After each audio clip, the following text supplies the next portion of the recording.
எல்லாருக்கும் வணக்கம். Welcome back to our channel. இந்த சேனலை சப்ஸ்கிரைப் பண்ணவங்க எல்லாருக்குமே ரொம்ப ரொம்ப நன்றி.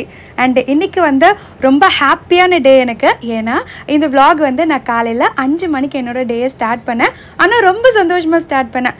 ஏன் அப்படின்னா அன்றைக்கி நான் வந்து குன்றத்தூர் முருகர் கோயிலுக்கு முருகனை வந்து தரிசனம் பண்ணுறதுக்காக கிளம்பியிருந்தேன். அதுக்கு முன்னாடி ஹஸ்பண்டுக்கும் பாப்பாவுக்கும் சமையல் எல்லாம் முடிச்சுட்டு அவங்களுக்கு வந்து லஞ்ச் பேக் பண்ணி கொடுத்துட்டு அதுக்கப்புறம் நான் போகணும்ல, அந்த வேலையை தான் வந்து காலையில் ஆரம்பிச்சிட்டேன். ஸ்கூல் டைமில் வந்து பாப்பா 8 மணிக்கெல்லாம் வீட்டை விட்டு வெளியே கிளம்பணும். அதனால வந்து 5 மணிக்கு எழுந்தேன்னா சமையல் வேலையெல்லாம் முடிக்கிறதுக்கு கரெக்டாக இருக்கும். ஏன்னா 7 மணிக்கு முன்னாடி சமையல் முடிச்சனா தான் பாப்பாவை எழுப்பி கூட்டிகிட்டு வந்து அவளையும் கிளப்பி ரெடி பண்ண முடியும். ஒரு 1 hour ஆல்மோஸ்ட் 7 to 8க்குள்ளே வந்து நான் அவ கூட மட்டுமே ஸ்பெண்ட் பண்ணுற மாதிரி இருக்கும். சிங்கில் வந்து நைட்டு 4 பாத்திரம் இருந்தது, அதை வந்து வாஷ் பண்ணாமலே போட்டு போய் படுத்துட்டேன். தூக்கம் வந்து கண்ட்ரோல் பண்ண முடியல.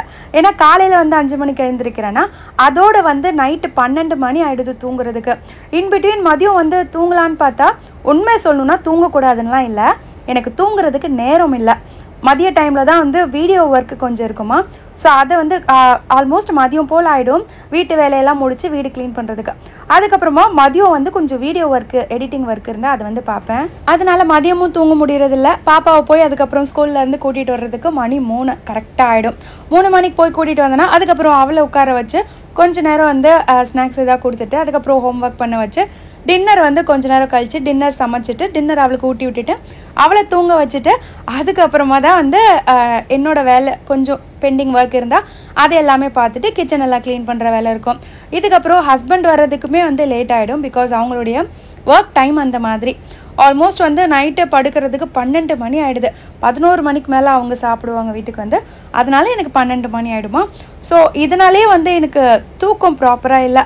ஆல்மோஸ்ட் லீவில் எப்படி 1 மாதம் நல்லா தூங்கி ஜாலியாக என்ஜாய் பண்ணணும் அம்மா வீட்டில் இருக்கும்போது, அதுக்கு அப்படியே ரிவர்ஸாக இப்போ நடந்துகிட்ருக்கு.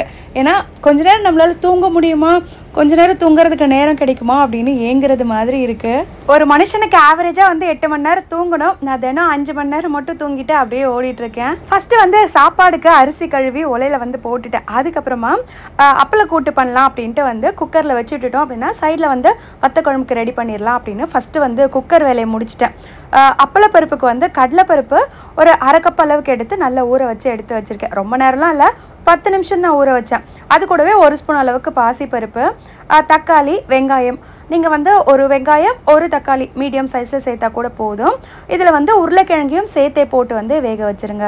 உருளைக்கிழங்கு வந்து வெந்ததுக்கப்புறமா தோல் உரிக்கிறதுக்கு ஈஸியாக இருக்க மாதிரி கத்தி வச்சு மேலோட்டமாக லைட்டாக வந்து அந்த உருளைக்கிழங்கு தோல் மேலே கோடு போட்டுட்டு நம்ம குக்கரில் சேர்த்து விசில் விட்டோம் அப்படின்னா உரிக்கும் போது ரொம்ப ஈஸியாக வந்து எடுத்துடலாம் உருளைக்கிழங்கு தோலை. இப்போ இது கூடவே 1 ஸ்பூன் அளவுக்கு உப்பு, 1/2 ஸ்பூன் மஞ்சத்தூள், 1 ஸ்பூன் அளவுக்கு குழம்பு மிளகாய் தூள் இருக்குல்ல, அது சேர்த்தேன். 1.5 ஸ்பூன் சேர்த்தேன். நீங்கள் உங்கள் காரத்துக்கு ஏற்ற மாதிரி சேர்த்துக்கோங்க.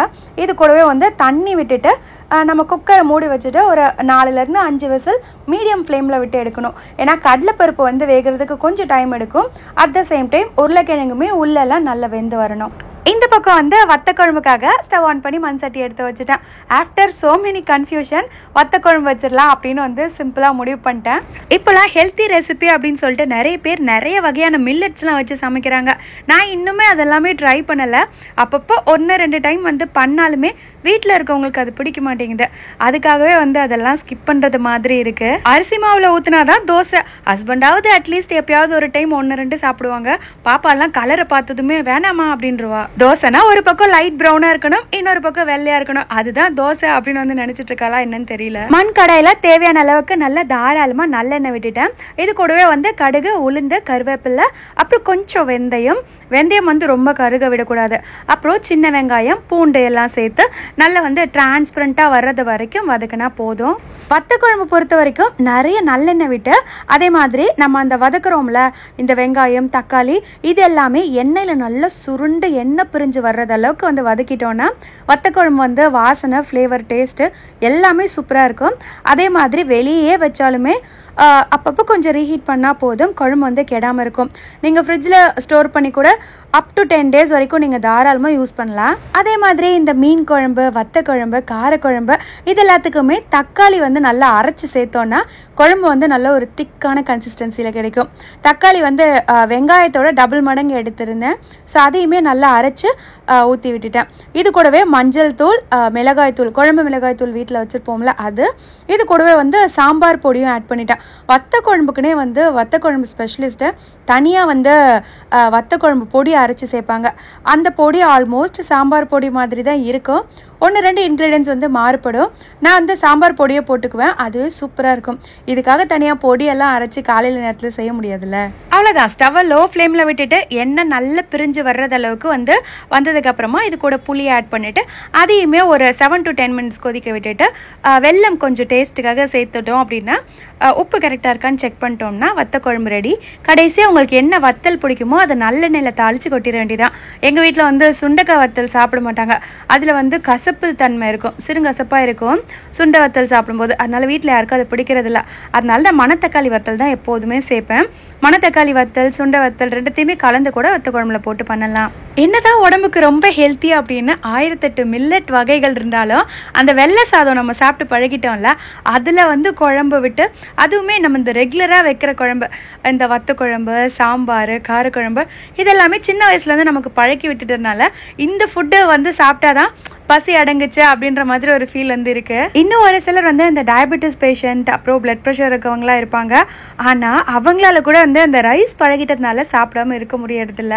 டயபெட்டிஸ் இருக்க பேஷண்ட் வந்து அட்லீஸ்ட் ஆஃப்டர்நூன் ஒரு வேளை மீல் மட்டும் கொஞ்சமாக அளவாக ரைஸ் எடுத்துகிட்டு மற்ற 2 வேலையுமே வந்து கார்போஹைட்ரேட் கம்மியாக இருக்க ஃபுட்டாக சாப்பிட்டாங்க அப்படின்னா அவங்களுக்கு வந்து சுகர் லெவல் வந்து மெயின்டைன் ஆகும். ஆனால் நம்மளோட லைஃப் ஸ்டைல் சின்ன வயசுலேருந்தே சாப்பாடே சாப்பிட்டுட்டு வளர்ந்ததுனால இப்பயுமே வந்து அந்த ஏஜ் ஆனாலுமே கண்ட்ரோல் பண்ணிக்க முடியறதில்ல பெரியவங்களால. நைட்லேயுமே வந்து சம்டைம்ஸ் ரைஸ் எடுத்துக்கிறாங்க. இதில் இன்னொரு பெரிய கொடுமை என்னென்னா இட்லி தோசை டிஃபனுன்னு சொல்லிட்டு இட்லி தோசை சாப்பிடுவாங்க. ஆக்சுவலி அதுலேயுமே நம்ம ரைஸ் தானே போடுறோம், ஆனால் வந்து அதை ஒத்துக்க மாட்டாங்க. ரைஸ்னால் வந்து வடித்தா மட்டும்தான் ரைஸு. இட்லி தோசையெல்லாம் வந்து டிஃபன் கேட்டகரியில் சேர்த்துடுறாங்க. தட்ஸ் ஓகே, அது டிஃபன் தான். ஆனால் அதில் வந்து கார்ப்ஸ் அதிகமாக இருக்குல்ல, அது யாருக்குமே புரிய மாட்டேங்குது. வத்தக்குழம்பு வந்து லாஸ்ட்டாக வத்தல் தாளித்து கொட்டியாச்சு, ரெடி ஆகிடுச்சு. இந்த பக்கமும் குக்கரில் வந்து விசில் வந்து ப்ரெஷர் போய் ரெடியாக இருந்தது. குக்கரில் வந்து ஓப்பன் பண்ணதும் உருளைக்கிழங்கு சூப்பராக வந்திருந்தது. அந்த உருளைக்கிழங்கை எடுத்துகிட்டு தோலை உரிச்சிட்டு இந்த மாதிரி கட் பண்ணி இதோடவே சேர்த்துட்டேன். இதில் வந்து அப்பளம் போடுறதுனால கூட்டு நல்லா கெட்டியாயிடுமா, கொஞ்சம் தண்ணி சேர்க்கணும். அதனால தண்ணி கொஞ்சம் சேர்த்துட்டு உப்பு கரெக்டாக இருக்கான்னு அளவு பார்த்துட்டு திரும்ப ஸ்டவ்வில் எடுத்து வச்சு லைட்டாக கொதிக்க விட்டேன். ஏன்னா தண்ணி சேர்த்ததுனால உருளைக்கிழங்கும் வேற சேர்த்துருக்கோம்ல, இது இன்னுமே நல்லா கெட்டியாக ஆரம்பிக்கும். அதனால கொஞ்சம் தண்ணியாக வச்சுட்டோம் அப்படின்னா அது போக போக ஒரு கூட்டு பதத்தில் வந்து நமக்கு கிடைக்கும். இந்த அப்பளம் போயிட்டு அந்த தண்ணியெல்லாம் உறிஞ்சிட்டு தேங்காய் கொஞ்சம் லைட்டாக வந்து மிக்சியில் சேர்த்து ஆட் பண்ணிட்டேன். இது இன்னுமே டேஸ்ட்டு கொடுக்கும். இது கூடவே கொஞ்சோண்டு பெருங்காயம், தேவையான அளவுக்கு உப்பு வந்து செக் பண்ணி பார்த்துட்டு சேர்த்துக்கலாம். கொத்தமல்லி சேர்த்துட்டு தாளிப்பு கொடுத்துடணும். எண்ணெயில் கடுகு, உளுந்து, கருவேப்பிலை, அதுக்கப்புறமா பூண்டு 4 இடித்து சேர்த்துக்கோங்க. பூண்டோட ஃப்ளேவர் சூப்பராக இருக்கும். இதெல்லாம் சேர்த்து தாளித்து இதில் கொட்டி கலந்து விட்டுட்டோம் அப்படின்னா கடைசியாக வந்து அப்பளம் மட்டும் போட வேண்டியது இருக்குது. அதே மாதிரி அப்பளக்கூட்டு பண்ணிங்க அப்படின்னா கொஞ்சம் அப்பளத்தை வந்து பொரித்து இது கூட போட்டு கலந்துட்டு இன்னும் கொஞ்சம் அப்பளத்தை வந்து தனியாக பொரித்து ஒரு பாக்ஸில் வந்து பேக் பண்ணி கொடுத்து விட்டுருங்க. அவங்க மதிய நேரம் வந்து அந்த அப்பளத்தை இந்த கூட்டு மேலே நொறுக்கி போட்டு சாப்பிடும்போது இதில் பாதி நல்ல ஊர்ன அப்பளம், பாதி நல்லா நறுக்கு முறுக்குன்னு இருக்க அப்பளம் சேர்த்து வந்து கலந்து சாப்பிடும்போது வேற லெவல் டேஸ்ட்டாக இருக்கும்.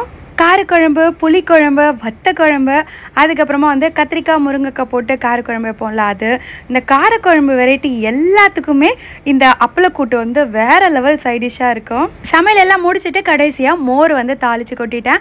எல்லாத்தையுமே பேக் பண்ணி பாப்பாவுக்கும் ரெடி பண்ணிவிட்டு ஹஸ்பண்டுக்குமே பேக் பண்ணி வச்சுட்டேன். இன்றைக்கி நாங்கள் வந்து குன்றத்தூர் முருகர் கோயிலுக்கு போகலாம் அப்படின்னு வந்து கிளம்புறோம். குன்றத்தூர் முருகன் கோயிலுக்கு வந்து அம்மா அப்பாலாம் போயிருக்காங்க, இது வரைக்கும் நான் போனது கிடையாது.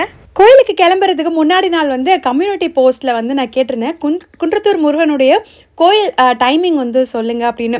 நிறைய பேர் வந்து கமெண்ட்ஸில் கோயிலோட டைமிங் வந்து ஷேர் பண்ணியிருந்தீங்க. அங்கே எல்லாருக்குமே வந்து நான் நன்றி சொல்லிக்கிறேன். எனக்கு என்ன டவுட்னா, கோயில் வந்து மதியம் 12 மணி வரைக்கும் இருக்கும் அப்படின்னா ஓகே பெட்டராக இருக்கும், அப்போனா வந்து நம்மளால் போக முடியும், இல்லைனா ஈவினிங் மேலே தான் போகிற மாதிரி இருக்கும் அப்படின்னு மைண்டில் இருந்தது. அதுக்கப்புறமா 12 மணி வரைக்கும் நட திறந்திருக்கும் அப்படின்னு தெரிய வந்ததுக்கப்புறமா கண்டிப்பாக நாளைக்கு போயிடலாம் அப்படின்னு வந்து எல்லோரும் கிளம்பிட்டோம். அதுக்கு முன்னாடி வெள்ளிக்கிழமைன்றதுனால வீட்லேயுமே வந்து பூஜை எல்லாம் பண்ணி முடிச்சுட்டு அதுக்கப்புறமா தான் கிளம்பி இருந்தேன். எங்கள் வீட்டில் இருந்து நாங்கள் சர்வீஸ் ரோடு, அவுட்டர் ரிங் ரோடில் போயிட்டோம். வண்டலூர் போய் அப்படின்னா ரொம்ப பக்கம், ஆல்மோஸ்ட் ஒரு 20 மினிட்ஸில் வந்து குன்றத்தூர் ரீச் ஆகிடலாம். இன்னொரு ஸ்பெஷலான விஷயம் என்னென்னா, என் தங்கச்சி வந்தால் அவளும் மித்துக்குட்டியும், முருகர்னா அவளுக்குமே ரொம்ப பிரியம். அதனால குழந்தைய கூட்டிகிட்டு அங்கேருந்து அவளும் வந்தால். அவளுக்கு வந்து ரொம்ப லாங், ஆல்மோஸ்ட் 1 hour கிட்ட ஆகும். பட் வந்துட்டா குட்டி பையனை கூட்டிகிட்டு. எங்கள் வீட்டிலேருந்து நான், அத்தை, அப்புறம் என்னோடய ஃப்ரெண்டு, நாங்கள் 3 பேர் வந்து போயிருந்தோம். குன்றத்தூர் போய் ரீச் ஆகிட்டோம். போனதுமே சுவாமிக்கு பூ வாங்கிட்டு தங்கச்சி வந்து மித்துக்குட்டி பேரில் அர்ச்சனை பண்ணா. ஸோ அவளுமே அர்ச்சனை வாங்கியிருந்தா. அது மட்டும் இல்லை, முருகப்பெருமானுக்கு நம்ம உப்பு கொட்டி பிரார்த்தனை பண்ணோன்னா நோய் தீர்றது ஒரு பக்கம், நமக்கு எவ்வளோ கவலை இருந்தாலும் உப்பு கரையிறது போல அந்த மனக்கவலையெல்லாம் தீர்ந்து போயிடும், முருகப்பெருமான் தீர்த்து வச்சிருவாரு அப்படிங்கிறது ஒரு நம்பிக்கை. அதனால முருகர் கோயிலுக்கு போனீங்க அப்படின்னா உப்பு கொட்டி பிரார்த்தனை பண்ணிக்கோங்க. குன்றத்தூர் முருகன் கோயிலுக்கு போகணும் அப்படின்னு என் மனசில் ஏன் தோணுச்சு அப்படிங்கிறதுக்கான காரணத்தை வந்து சொல்லிடுறேன். எனக்கு வந்து திருத்தணி போனேன்ல, திருத்தணி போயிட்டு வந்தது ரொம்ப சந்தோஷமாக, மனசுக்கு வந்து ரொம்ப நிம்மதியாக இருந்தது. ரொம்பவே வந்து கன்ஃபியூஷனில் இருந்த என்னோட மனசுக்கு ஒரு பெரிய நல்ல தெளிவு கிடைச்சிது. அதுக்கப்புறமா திருத்தணி ஆனால் ரொம்ப தூரம் எனக்கு போயிட்டு வர்றது, ஒரு 1 whole day ஆகும் அப்படின்னே சொல்லலாம். ஆனால் அடிக்கடி என்னால் போயிட்டு வர முடியாது. திருத்தணி மாதிரியே எனக்கு அமைதியாக ஒரு கோயிலுக்கு போகணும் அப்படின்னு மனசில் வந்து நினைக்கும் போது தான் இந்த குன்றத்தூர் முருகன் கோயில் வந்து நான் கேள்விப்பட்டேன். இந்த கோயிலை வந்து தென்தணிகை அப்படின்னும் சொல்லுவாங்க. பழனி கோயில் இருக்குல்ல, முருகப்பெருமானுடைய அறுபடை வீடில் ஒன்று, அதே மாதிரி நம்ம சென்னையிலையுமே வடபழனி இருக்குது. அந்தளவுக்கே ரொம்ப ஸ்பெஷலான கோயில்னு சொல்லலாம் நம்ம வடபழனி கோயில். அதே மாதிரி திருத்தணி 5ஆம் படை வீடு எந்த அளவுக்கு ஸ்பெஷலோ அதுக்கு இணையான கோயில் தான் சென்னைக்கு பக்கத்தில் உள்ள குன்றத்தூரில் இருக்கிற இந்த சுப்பிரமணிய சுவாமி கோயில். இங்கே திருத்தணி முருகன் எப்படி காட்சி கொடுப்பாரோ அதே மாதிரி இங்கே உள்ள முருகனும் வந்து காட்சி கொடுக்குறாரு. அவ்வளோ அழகாக இருந்தார், பார்க்குறதுக்கு திருத்தணி முருகன் மாதிரியே இருந்தார். மொத்தமே ஒரு 84 படி போல தான் இருக்குது. படியிலையும் போயிடலாம், இல்லை கொஞ்சம் நடக்க முடியாதவங்க, வயசானவங்களாம் வராங்க அப்படின்னா டைரெக்டாக கார் ஆர் பைக்லேயே வெஹிக்கல்லே கூட நம்ம மலை மேலே போயிட்டு கோயிலுக்கு வந்து ரீச் ஆகலாம். அங்கே பெருசாக படி எதுவும் இல்லை, ஒரு 5-6 படி ஏறுற மாதிரி தான் இருக்கும் சுவாமியை பார்க்குறதுக்கு. இந்த கோயில் வந்து இங்கே அமைஞ்சதுக்கான காரணத்தை நான் ரொம்ப ஷார்ட்டாக வந்து சொல்கிறேன், கேளுங்க, ரொம்ப இன்ட்ரெஸ்டிங்காக இருக்கும். நம்ம செல்லக்குட்டி இருக்கார்ல, சூப்பர் ஹீரோ, அவர் வந்து சூரசம்ஹாரம் முடிஞ்சதுக்கு அப்புறமா, திருச்செந்தூரில் சூரசம்ஹாரம் முடிஞ்சதுக்கு அப்புறமா கோவமெல்லாம் தணிஞ்சு திருத்தணியை நோக்கி வந்து பயணம் பண்ணியிருக்காரு. அவர் போன வழியில் ரொம்ப வந்து சுவாமிக்கு அசதியாக இருந்ததுதான், அது ஒன்று. 2வது என்ன அப்படின்னா, தினமும் நித்திய சிவ வழிபாடு பண்ணுறது நம்ம சுவாமிக்கு வந்து வழக்கம். அவரோட அப்பாவாக இருந்தாலும் தினம் வந்து அவங்க அப்பாவுக்கு அவர் பூஜை பண்ணுறது அவருடைய வழக்கம். அவருக்கு ஒரு நியதி இருந்தது. சிவ பூஜை பண்ணணும்னு யோசிச்சுட்டே இருக்கும்போது இந்த குன்றத்தூர் மலையை வந்து சுவாமி பார்த்துருக்காரு. குன்றை பார்த்தா தான் நம்ம குமரனுக்கு ரொம்ப பிடிக்குமே, அதனால் பார்த்ததும் வந்து இங்கே சிவபெருமானுக்கு ஒரு சிவலிங்கம் அமைச்சு அந்த இங்கே உட்காந்து மலை அடிவாரத்தில் சுவாமி வந்து பூஜை பண்ணியிருக்கிறாரு. அதுக்கப்புறமா மலை மேலே வந்து கொஞ்சம் இலைப்பாரி இருக்கிறாரு. அதனால இங்கே வந்து குன்றத்தூர் முருகன் கோயில் உருவானதா வந்து ரொம்ப ஒரு அழகிய வரலாறு வந்து கோயிலே சொன்னாங்க. இந்த தல வரலாறு புத்தகத்திலையுமே குறிப்பிடப்பட்டுள்ளது. அந்த சிவபெருமான் தான் இங்கே இருக்காரு கோயிலுக்கு கீழே. அவரோட பேர் வந்து கந்தலீஸ்வரர். நம்ம குன்றத்தூர் முருகன் கோயிலுக்கு போனால் அவரையுமே வழிபட்டுட்டு வர்றது ரொம்ப நல்லது.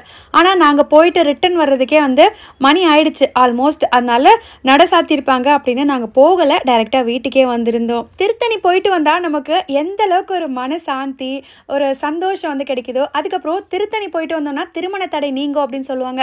ஏன்னா சுவாமி வந்து கோவம் தணிஞ்சு சந்தோஷமாக உட்கார்ந்த இடம் அது. அது மட்டும் இல்லை, வள்ளி அம்மனோட திருமணம் நடந்த இடம்ல திருத்தணி. அதனால அங்கே போயிட்டு வந்தால் திருமண தடை நீங்கும். அதே மாதிரி தென்தணிகை அப்படின்னு சொல்லக்கூடிய இந்த குன்றத்தூர் முருகன் கோயிலுக்கு போயிட்டு வந்தோம் அப்படின்னா திருமண தடையும் நீங்கும். முக்கியமாக சொல்லணும்னா மனசாந்தி கிடைக்கும், மனசுக்கு ஒரு அமைதியான ஒரு சூழ்நிலை வந்து உருவாகும். குன்றத்தூர் முருகன் கோயிலில் பிரசாதம் வந்து புளியோதரை ரொம்ப டேஸ்ட்டாக இருக்கும். கோயில் சுற்றி வரும்போதே வாசனை வந்து ரொம்ப கமகமான் இருந்தது. கண்டிப்பாக வந்து புளியோதரை வாங்கி சாப்பிட்றணும் அப்படின்னு வந்து போயிட்டு புளியோதரை வாங்கிட்டு வந்து டேஸ்ட் பண்ணோம். ஆல்ரெடி சாப்பாடு கொண்டு போயிட்டதுனால அங்கே வந்து நிறையெல்லாம் வாங்கி சாப்பிடல, டேஸ்ட் பண்ணி பார்த்துடணும் அப்படிங்கிறதுக்காக வேண்டி 2 மட்டும் வாங்கிட்டு நாங்கள் எல்லாருமே எடுத்துகிட்டு போன சாப்பாடை வந்து வெளியே வச்சு சாப்பிட்டோம். இந்த கோயிலில் பாம்பன் சுவாமிகளுமே இருந்தார். கோயில் நட திறக்கிறது வந்து காலையில் 6 மணிலேருந்து மதியம் 12 மணி வரைக்கும். திரும்ப வந்து லன்ச் டைம் க்ளோஸ் ஆகிடும், நட சாத்திடுவாங்க. அதுக்கப்புறம் திரும்ப 4 மணிக்கு தான் வந்து கோயில் நட திறப்பாங்க. 8:30 மணி வரைக்கும் வந்து கோயில் இருக்கும் அப்படின்ற மாதிரி சொல்லியிருந்தாங்க. மனக்குழப்பத்தில் இருக்கீங்க, ஏதோ ஒரு கஷ்டத்தில் இருக்கீங்க அப்படின்னா பக்கத்தில் உள்ள முருகன் கோயிலுக்கு போயிட்டு வாங்க. உங்களுக்கு டைம் இருக்கு அப்படின்னா குன்றத்தூர் முருகன் கோயிலையும் வந்து சாமியை வந்து தரிசனம் பண்ணிட்டு போங்க.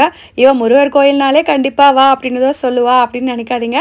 நிஜமாவே இங்கே போனதில் ஒரு மன அமைதி வந்து கிடைச்சிது. என் தங்கச்சியுமே அதான் சொன்னான். சாமியை கும்பிட்டுட்டு ரிட்டன் வரேன் பைக்கில், பைபாஸ் ரோட்டில் வரும்போது என்ன அறியாமல் வந்து அழகென்ற சொல்லுக்கு முருகா அப்படின்னு பாட்டு பாடிட்டு நான் பாட்டு கத்தி பாடிட்டே வரேன்.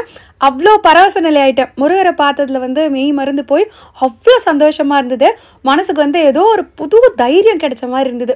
மனம் லைட்டாக தளரும் போது தடுமாறும் போது முருகனை நினச்சோம் அப்படின்னா ஒரு புது சக்தி தெம்பு கிடைக்கும் நமக்கு. வேப்ப மரத்து நிழலில் உட்காந்து சில்லுன்னு காற்றுல கட்டிட்டு போன சாப்பாடு எல்லாரும் ஒன்றா உட்காந்து ஹாப்பியாக ஜாலியாக சாப்பிட்டோம். முருகனை பார்த்த அதே சந்தோஷத்தில் தெம்பா கோயிலேருந்து ரிட்டன் இறங்கி வந்தோம். சென்னையில் இருக்கீங்க இன்னும் குன்றத்தூர் கோயிலுக்கு போனதில்லை அப்படின்னா குன்றத்தூர் முருகனை வந்து தரிசனம் பண்ணிட்டு போங்க. இந்த வீடியோ கண்டிப்பாக உங்க எல்லாருக்கும் பிடிச்சிருக்கும், யூஸ்ஃபுல்லாக இருக்கும் அப்படின்னு நம்புறேன். வீடியோ பிடிச்சிருந்தா லைக் பண்ணிக்கோங்க. நீங்கள் நம்ம சேனலில் புதுசாக பார்க்குறீங்கன்னா ப்ளீஸ் சப்ஸ்கிரைப் பண்ணிக்கோங்க. சப்ஸ்கிரைப் பண்ணாமல் பார்க்குறவங்களும் ப்ளீஸ் சப்ஸ்கிரைப் பண்ணிக்கோங்க. இன்னும் ஒரு இன்ட்ரெஸ்டிங்கான வீடியோவில் பார்க்கலாம். அது வரைக்கும் பாய்.